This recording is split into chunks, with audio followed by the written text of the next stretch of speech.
Hello बच्चों, आप लोगों का स्वागत है दिनेश क्लासेस 2.0 में। मोस्टली वेलकम है दिनेश क्लासेस 2.0 में। आप लोग को बता रहा था क्लास 10th का ट्रिगोनो मोस्ट क्वेश्चन सब चल रहा था। मैं बताया था उसका कुछ बेसिक बताया था और मतलब 8.1 एनसीईआरटी क्लास 10th का मैथ्स का मैं ट्रिगोनोमेट्री पढ़ा रहा था, जिससे हर एक एग्जाम में उससे 20 से 25 नंबर के क्वेश्चन पूछे जाते हैं। सिर्फ चैप्टर पढ़ के ट्रिगोनोमेट्री पूरा अध्याय खत्म करने के बाद जो हम लोगों को 20 से 25 नंबर एक चैप्टर पढ़ने से मिला। बाद बाकी हम पढ़ेंगे तो सब से 5 नंबर 10 नंबर आते हैं, लेकिन इससे सबसे ज्यादा अंक प्राप्त होता है इससे। तो चलिए हम लोग समय को बिना बर्बाद किए हुए चलेंगे हम लोग क्वेश्चंस की तरफ। हम लोग एक एक क्वेश्चंस करके आज करेंगे ट्रिगोनोमेट्री का कि किस प्रकार से क्वेश्चंस बनता है। तो समय नहीं है अभी हम लोग के पास, तो फटाफट देखिएगा। यहाँ पर पढ़ा रहे थे हम आप लोग को क्लास 10th का मैथ्स एनसीईआरटी पढ़ा रहे थे हम आप लोग को। तो देखिएगा एनसीईआरटी का, देखिएगा हम आप लोग को जो पढ़ा रहे थे तो वो किस प्रकार से क्वेश्चंस बनेगा। तो चलिए हम पहले बुक ले लेते हैं, बताते चलिए। यह बुक है क्लास 10th का एनसीईआरटी बुक है। देखिए 8.1 है, यहाँ से हम लोग पढ़ना शुरू करेंगे। तो 8.1 का पहला क्वेश्चन है, मुझे उम्मीद है कि आप लोगों ने इससे पहले वाली वीडियो देख लिया होगा। इससे पहले वाले वीडियो नहीं देखे तो जाके वीडियो को देख ले, फिर जाके देखे तो समझ में आएगा बहुत अच्छे से। तो पहला क्वेश्चन करेंगे। लिखा हुआ है त्रिभुज एबीसी जिसका कोण बी समकोण है। हमने पहले बता दिया था कि समकोण त्रिभुज इसमें बनेंगे हमेशा। मतलब ट्रिगोनोमेट्री में ऑलवेज ऑलवेज मतलब हमेशा राइट एंगल ट्रायंगल ही बनेगा, इसमें कोई डाउट्स नहीं है। तो देखिए अब आप लोग यहाँ पर लिखते हैं, यहाँ पर ट्रिगोनोमेट्री।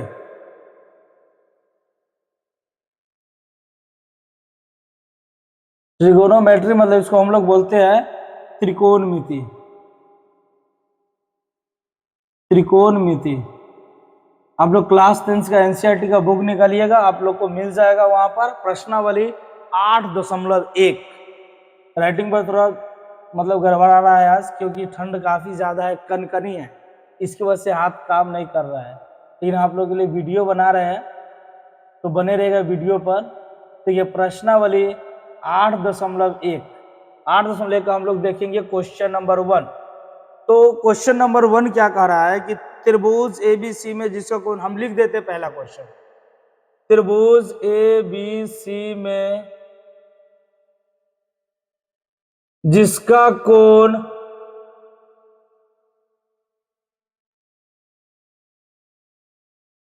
बी समकोण है, ए बी बराबर 24 सेंटीमीटर और बीसी बराबर 7 सेंटीमीटर है।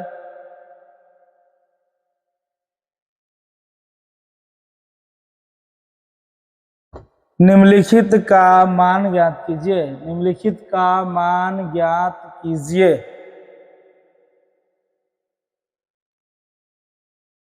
अब देखिए निम्नलिखित में दिया है, पहला दिया हुआ है sign A comma cos A, दूसरा दिया हुआ है साइन सी कॉमा कॉस सी।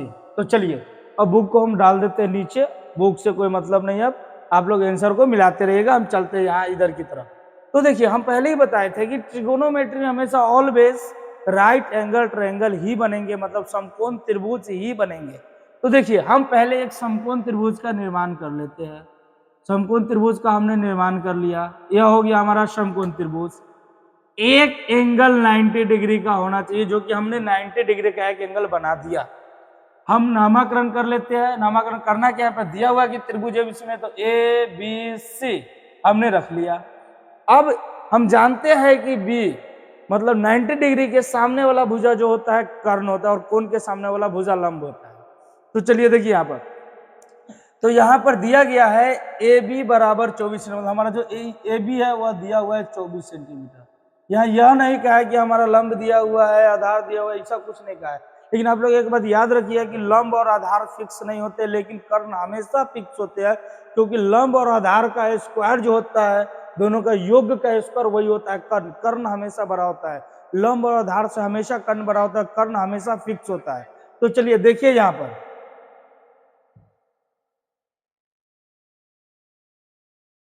यहाँ पर हम लोग अब देखेंगे, अब दिया हुआ है BC बराबर 7 सेंटीमीटर, हम यहाँ लिखेंगे BC बराबर 7 सेंटीमीटर। जो जो क्वेश्चन ने कहा वो सब हमने लिख लिया। अब यहाँ पर हम लिखेंगे त्रिभुज ABC में कोण भी एक समकोण है, कोण भी एक समकोण है। अब देखिए कोण भी यहाँ पर जो है समकोण है, कोण भी जो हो गया यहाँ पर जो हो गया वह समकोण हो गया। तो देखिए अब यहाँ पर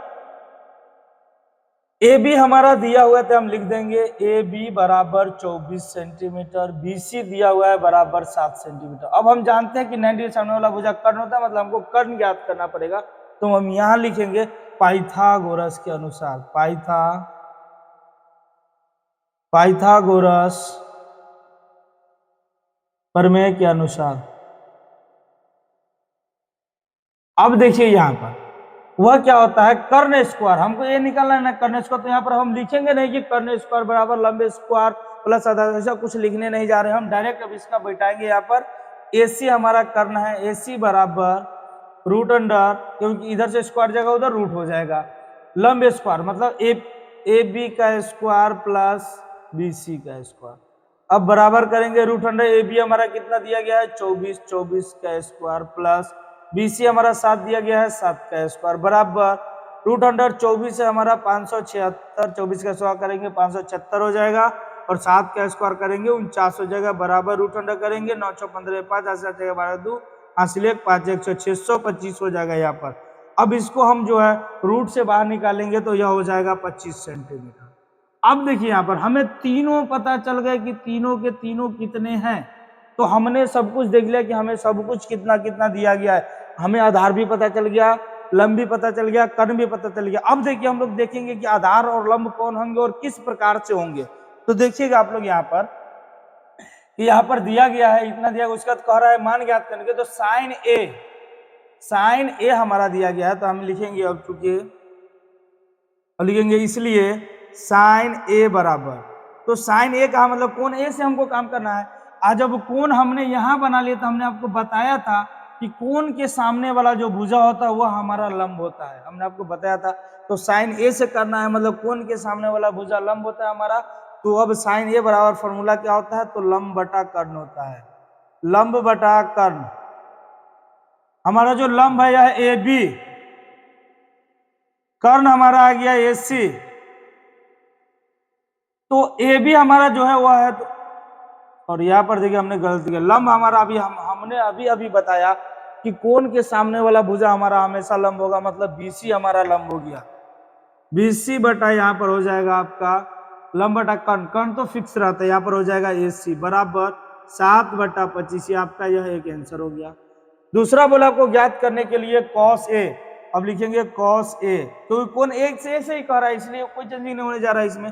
तो cos A बराबर होता है आधार बटा कर्ण, तो हम लिख देंगे आधार बटा कर्ण। तो हमारा आधार जो होगा जब कोण A के अनुसार चलेगा आधार हमारा AB हो जाएगा, AB बटा AC बराबर 24 बटा 25, एक आंसर हमारा A हो जाएगा। अब बात कर लेते हैं हम दूसरा नंबर का। तो पहला प्रश्न हमारा सॉल्व हो गया, दूसरे प्रश्न की बात कर लेते हैं, पहला क्वेश्चन का दूसरा प्रश्न। तो साइन C बोला है, साइन C, तो फॉर्मूला वही रहेगा, लंब बटा कर्ण ही रहेगा, कोई चेंजिंग नहीं होगा फॉर्मूला में, लंब बटा कर्ण ही होगा फॉर्मूला। लेकिन अब हम कोण C के अनुसार से, जब कोण C के अनुसार चलेंगे तो हमारा लंब जो हो जाएगा वह AB हो जाएगा, हमारा लंब यह हो जाएगा उस समय। तो साइन C बराबर हो जाएगा हमारा लंब बटा कर्ण, तो लंब हमारा हो जाएगा AB बटा कर्ण हो जाएगा AC बराबर हमारा यहाँ पर आ जाएगा 24 बटा 25।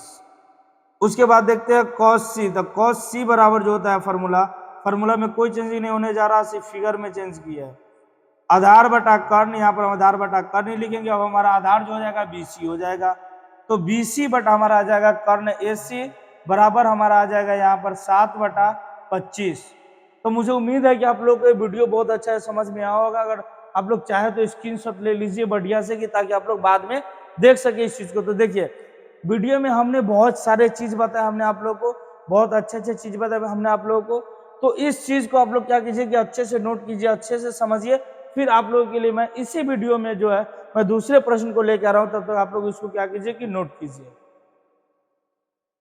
तो देखिए बच्चों, मुझे उम्मीद है कि आप लोगों ने नोट कर लिया होगा और बढ़िया से समझ गए होंगे। अगर नहीं समझ में आएगा तो आप लोग कमेंट्स करते रहिएगा, सर समझ में नहीं आया फिर से बता, मैं फिर से बताऊंगा उस चीज को। जो समझ में नहीं आएगा उस पॉइंट को कीजिएगा कमेंट्स में, बताएंगे हम। तो चलिए हम लोग चलते क्वेश्चन नंबर 2 की। हम पहले क्वेश्चन लिख लिए, क्वेश्चन लिखने में समय लग रहा था इसलिए पहले क्वेश्चन को लिख लिए। क्वेश्चन नंबर 2 कह रहा है एनसीईआरटी कार्यक्रम का पहला क्वेश्चन तो बना दिया हमने। दूसरा क्वेश्चन कह रहा है आकृति 8.13 में tan p minus cot r का मान ज्ञात कीजिए। मतलब जो है आकृति आपको पहले से दिया गया है, आकृति जो है आपको पहले से दिया गया है कि क्या क्या दिया हुआ है। मतलब हमको क्यू आर पता नहीं है और पी क्यू और पी आर हमको पता है। तो चलिए हम लोग यहाँ देखिए लिखेंगे त्रिभुज पी क्यू आर में, त्रिभुज पी क्यू आर में हम लोग बनाएंगे किस प्रकार से बनेगा। तो त्रिभुज पी क्यू आर में क्यू जो है हमारा समकोण त्रिभुज, क्यू इक्वल टू 90 डिग्री हमारा दिया गया, पहले समकोण लिखना हटा देते डायरेक्ट लिख दिए। तो पी क्यू बराबर हमारा 12 सेंटीमीटर दिया गया है और पी आर बराबर हमारा जो है 13 सेंटीमीटर दिया गया, क्यू आर बराबर हमारा वाट। अगर हम इसको लंब मानते हैं, इसको कर्ण मानते हैं, तो इसको हम आधार अगर मानते हैं तो आधार स्क्वायर फॉर्मूला होता है कर्ण स्क्वायर माइनस लंब स्क्वायर। तो देखिए हम डायरेक्ट अब यहां बनाते हैं पाइथागोरस प्रमेय के अनुसार। पाइथागोरस प्रमेय से लिखते हैं डायरेक्ट। देखिए तो क्यू आर बराबर करेंगे the root under P R square minus P Q square. तो क्यू आर बराबर हम लोग करेंगे तो रूट अंडर आएगा हमारा कितना, पी आर कितना हमारे पास तो 13 का स्क्वायर माइनस पी क्यू 12 का स्क्वायर बराबर रूट अंडर 169 माइनस 144 बराबर रूट अंडर हमारा आएगा 25 बराबर करेंगे तो हमारा आ जाएगा 5 सेंटीमीटर। अब देखिए हमारा यह आ गया हमारा 5 सेंटीमीटर। अब चलेंगे अकॉर्डिंग टू क्वेश्चन, मतलब प्रश्नानुसार, मतलब प्रश्न के अनुसार। तो प्रश्न आपका कहा है tan p minus cot r, तो हम यहां पर लिखेंगे अब tan p। तो tan p मतलब कोण p से कह रहा है, तो जब tan p हमने यहां पर कर दिया, जब कोण p के अनुसार हमने चला तो ये हमारा लंब हो गया। अगर आप लोग को ये बात समझ में नहीं आ रहा होगा तो जाके पहला वीडियो देखो, तो हमने सारी चीजें समझा दिया है। जो बात हम अभी बोल रहे हैं पहला वीडियो हमने सारी चीजें बता दिया। 16-17 मिनट का वीडियो है, ज्यादा देर का वीडियो नहीं, आप लोग जाके उसको देखिएगा। तो tan p के अनुसार तो हमारा लंब भी हो जाएगा। तो tan p वाला फॉर्मूला होता है लंब बटा आधार। जब लंब बटा आधार यह हो गया, लंब हमारा क्या हो जाएगा क्यू आर, आधार हमारा क्या हो जाएगा पी क्यू, बराबर हमारा आ जाएगा, नीचे लिख देते हैं बराबर क्यू आर हमारा कितना है 5, पी क्यू कितना है हमारा तो 12। उसके बाद क्या कहा है कॉट आर, तो कॉट आर का मान ज्ञात करेंगे, कॉट आर बराबर। अब हम लोग आर से यहां से चलेंगे, कोण आर से चलेंगे तो कोण के सामने वाला भुजा हमेशा जो है क्या हो जाता है लंब हो जाता है। तो अब पी क्यू हमारा लंब हो जाएगा। तो कॉट आर बराबर होता है आधार बटा लंब, आधार बटा लंब हो गया हमारा। तो अब यह जब कॉट आर से हम लोग चले यहाँ पर, तो कॉट आर से हम चले तो हमारा हो जाएगा यहाँ पर 12 बटा 5 5 बटा 12। अब यहाँ पर हम चलते हैं, फॉर्मूला क्या कह रहा है tan p, तो tan p minus cot R. तो tan p जो है हमारा वह कितना है 5 बटा 12 और कॉट आर भी हमारा कितना है 5 बटा 12। तो देखिए अब यहाँ पर जब 5 बटा 12 भी है, 5 बटा बराबर भी है, माइनस इसलिए देखो क्या लिखा गया है, तो बराबर 12 का 12 5 माइनस 5 बराबर आ जाएगा कितना 0 बटा 12, काट कुट दीजिए आ जाएगा आपको 0 आंसर।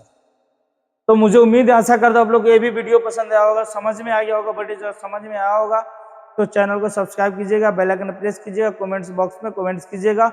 और अपना 20 से 25 नंबर पक्का करने के लिए, 20 से 25 नंबर पक्का करने के लिए बिहार बोर्ड का जो एग्जाम होने जा रही है BSEB जिसका एग्जाम होने जा रही है, उसमें 100 मार्क्स में 25 नंबर फिक्स करने के लिए आप लोग जो है मेरा ट्रिगोनोमेट्री का वीडियो जाकर देखिए।